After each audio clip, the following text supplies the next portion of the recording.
सुशांत सिंह राजपूत के फैंस के लिए एक अच्छी खबर है। सुशांत के परिवार वालों से पूछताछ करने के बाद सीबीआई सोमवार को मुंबई पहुंच सकती है। सुशांत के परिवार वालों से जिन पॉइंट्स पर सीबीआई ने अब तक जानकारी इकट्ठा की है वो सारे के सारे पॉइंट्स मैं आपको इस वीडियो में बताने वाला हूं। वहीं इस केस में आदित्य ठाकरे का कहां और कितना रोल है वो भी मैं आपको इस वीडियो में बताऊंगा। तो वीडियो को पूरा लास्ट तक देखना और जिसने भी अभी तक द लोकमंच को सब्सक्राइब नहीं किया है जल्दी से जल्दी कर लें ताकि इस मामले से जुड़ी छोटी से बड़ी खबर सबसे पहले आपको मिल सके।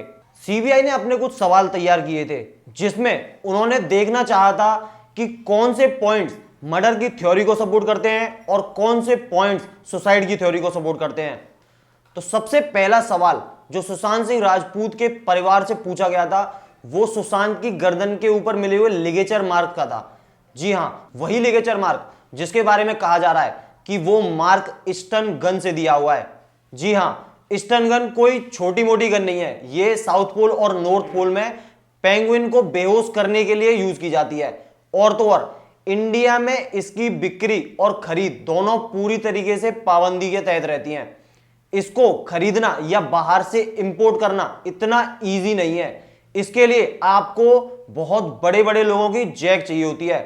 और तो और महाराष्ट्र सरकार का इसमें बहुत बड़ा रोल है। बिना महाराष्ट्र सरकार की लोगों की इन्वॉल्वमेंट के बिना कोई भी व्यक्ति इसको महाराष्ट्र में लेकर नहीं जा सकता है, क्योंकि अगर कोई इसको बाहर से लेके आएगा उसको एयरपोर्ट पर ही इसको रोक दिया जाएगा और वो किसी भी स्टेट में या कंट्री में एंट्री नहीं ले पाएगी। और महाराष्ट्र सरकार का वो कौन व्यक्ति है उसका नाम मुझे लेने की जरूरत नहीं है। अगर आपको नहीं पता है तो इसमें सबसे बड़ा नाम जो महाराष्ट्र सरकार का निकल के आया है वो आदित्य ठाकरे का है। तो हो सकता है कि सबसे बड़ी इन्वॉल्वमेंट इसमें आदित्य ठाकरे की हो। वही एक ऐसे जिम्मेदार व्यक्ति हैं जिनकी मौजूदगी इस केस में है और वही एक ऐसे व्यक्ति हैं जिनके होने से या फिर जिनके सपोर्ट से स्टन गन उनके राज्य में पहुंच सकती है। और वहीं यह बात भी किसी से नहीं छिपी है कि रिया चक्रवर्ती लगातार आदित्य ठाकरे के टच में थी। उन दोनों के बीच में लगातार बात की जा रही थी, चाहे वो सुशांत की मौत से पहले हो या फिर सुशांत की मौत के बाद, वो दोनों लगातार टच में थे।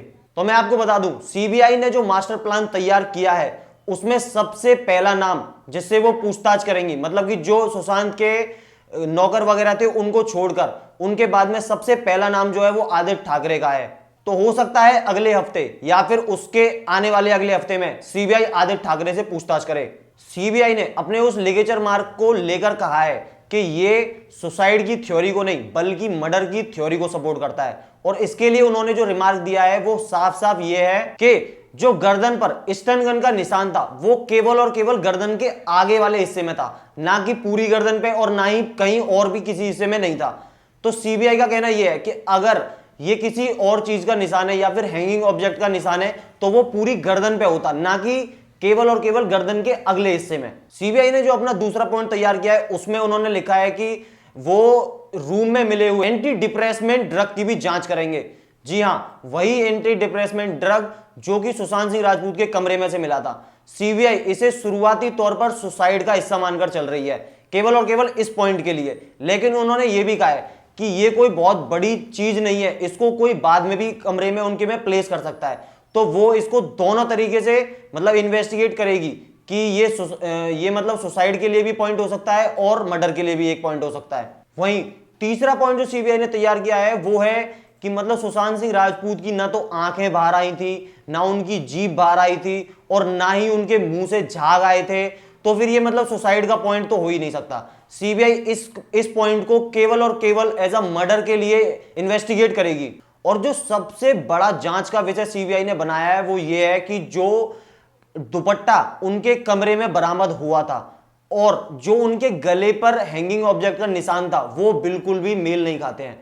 जी हां, दुपट्टे का मतलब साइज जो था वो थोड़ा बड़ा था, लेकिन उनके जो गले पे हैंगिंग ऑब्जेक्ट का निशान था वो बहुत पतला था, मतलब कि किसी रस्सी या फिर कुत्ते के पट्टे जैसा। सीबीआई इस पॉइंट को सबसे पहले इन्वेस्टिगेट करना चाहती है कि आखिर उनको किससे मारा गया और बाद में वो दुपट्टा उनके कमरे में किसने रखा। ये पॉइंट वो एज अ मर्डर इन्वेस्टिगेट करना चाहती है।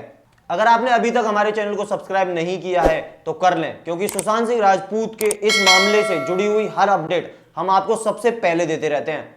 इस मामले में रिया चक्रवर्ती के बाद में जो सबसे बड़ा नाम सबके घेरे में है वो है दीपेश सावंत का। दीपेश सावंत वही आदमी था जो सुशांत सिंह राजपूत के कमरे में गया था, जिसने मतलब थ्योरी बनाई थी कि हाँ मैंने और सिद्धार्थ पितानी ने मिलकर ताला तोड़ा था, हम लोगों ने ही उसकी बहन को फोन किया था। ये पूरी की पूरी थ्योरी दीपेश सावंत ने बनाई थी। तो सीबीआई रिया के तुरंत बाद में दीपेश सावंत को इन्वेस्टिगेट करना चाहती है।